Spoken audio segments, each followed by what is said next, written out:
एक बात मुझे याद आ रही है कि एक माँ अपने बच्चे से कभी जुदा नहीं हो सकती, वैसे ही कल इस घटना में भी देखा गया था। कहते हैं कि अगर किसी जो बंदर मादा बंदर होती है उसका अगर बच्चा मर जाता है तो वो वहीं उसके शव के पास बैठी रहती है। तो कल कुछ लोगों ने ऐसा ही दृश्य देखा। जिस बाग में इन सब बंदरों के शवों को दफन किया गया था वहीं एक छोटा सा बंदर बैठा था जो कि विलाप कर रहा था। देखा, सबके अंदर ये भावनाएं होती हैं अपनेपन की। इस छोटे से बंदर ने इतने बड़े कांड को सामने लाने की कोशिश की। वहीं पास से गुजर रहे एक बच्चे ने सबसे पहले उस रोते हुए बंदर को देखा। वो पास किया, उसने अन्य लोगों को बताया। जब जाके खुदाई की गई तो सामने आया कि कई बंदरों को मारकर वहीं दफन किया गया है मिट्टी के अंदर।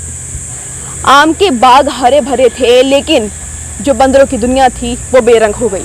इस कृत्य में सजा तो मिलनी चाहिए, ये हम भी साफ तौर पे कहते हैं, और आम जनमानस को ध्यान रखना चाहिए, क्योंकि एक व्यक्ति का जितना जीवन अनमोल होता है वैसे ही जीव जंतुओं का जीवन भी काफ़ी अनमोल होता है। तो किसी बाघ को बचाने के लिए हम किसी जीव की या जंतु की हत्या नहीं कर सकते। ये उतना ही बड़ा पाप है जितना कि मानव हत्या। कल ही की ये घटना है। कल 2 दर्जन से अधिक बंदरों के शव मिलने से आसपास के माहौल में सनसनी फैल गई थी। नमस्कार, सुरागीलाल न्यूज़ में आप सभी का स्वागत है। आपके साथ मैं हूं रिया तोमर। इस वक्त मैं मौजूद हूं थाना ITI में, जहां आज कल की घटना का खुलासा किया गया है। पूरी घटना मैं आपको बताऊंगी, उससे पहले मैं आपको बता दूं कि जो बंदरों के शव थे उन्हें बाग में ही दफन कर दिया गया था। ये काफ़ी हैरानी करने वाली बात है कि आसपास के लोगों को पता नहीं चला, क्योंकि बंदर जो होते हैं वो काफ़ी शोर करते हैं। तो आम लोगों को पता होना चाहिए था कि बंदरों के साथ कुछ ऐसी घटना हो रही है या अनहोनी हो रही है जिसका पता उन्हें नहीं चल पा रहा है। लेकिन कहते हैं ना, कुछ जुल्म छुपाए नहीं छुपते। बंदरों के शव को तो गड्ढों में दबा दिया, लेकिन उसकी जो दुर्गंध थी वो आसपास फैलने लगी थी, जिससे लोगों को शक हुआ। और जैसे ही बाग में आकर देखा तो वो हैरान रह गए, क्योंकि बंदरों के शव बाग में ही मिट्टी में दफन किए गए थे। और बंदरों के शव कम नहीं थे, 2 दर्जन से अधिक बंदरों के शव वहां से बरामद किए गए। तो पूरी घटना मैं आपको बता दूं कि ये घटना है बाजपुर रोड स्थित जैतपुर की, जहां एक काफ़ी एकड़ में फैला हुआ आम का बाग है।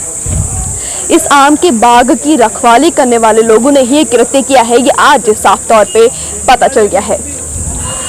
तो बंदरों से बाग की सुरक्षा करने के लिए, आम के बाग को बचाने के लिए, जिससे आम सुरक्षित रह सके, काफ़ी बंदरों को मार दिया गया। इसका कोई और सलूशन भी ढूंढा जा सकता था, लेकिन जो वहाँ के रख रखाव करने वाले व्यक्ति थे उन्होंने बंदरों को जहर देना ज़्यादा आसान समझा। उत्तर प्रदेश के पीलीभीत के रहने वाले व्यक्ति ने 2 साल पहले अपने बाग का ठेका किसी अन्य व्यक्ति को दिया था। उस व्यक्ति द्वारा ये ठेका किसी और को दे दिया गया, और उसमें रख रखाव करने वाले जो व्यक्ति हैं उन्होंने बंदरों से आसान तौर पर सुरक्षा करने के लिए बंदरों को जहर दे डाला। किसी जीव की हत्या करना बहुत बड़ा पाप होता है। इतने सारे संख्या में बंदरों की हत्या की गई है, इसके लिए सजा मिलना बहुत ज़रूरी है, ताकि आगे कोई व्यक्ति ऐसा कृत्य ना करे। देखिए, ये कल की घटना है। इसमें पुलिस ITI पुलिस को एक सूचना आई थी 112 के माध्यम से, जिसमें ये बताया गया था कि जैतपुरा मोड़ पे एक आम का बगीचा है जो दिल्ली में रहने वाले संदीप शर्मा का है। वहाँ पर कुछ उनके द्वारा ठेकेदार रखे गए हैं और साथ में उनके 8-9 सहकर्मी हैं। इनके द्वारा कुछ वहाँ पर वन्य जीव हैं, उनको जहर देके मारा गया है। और इसी सूचना पर काफ़ी सारी भीड़ वहाँ पर जमा थी।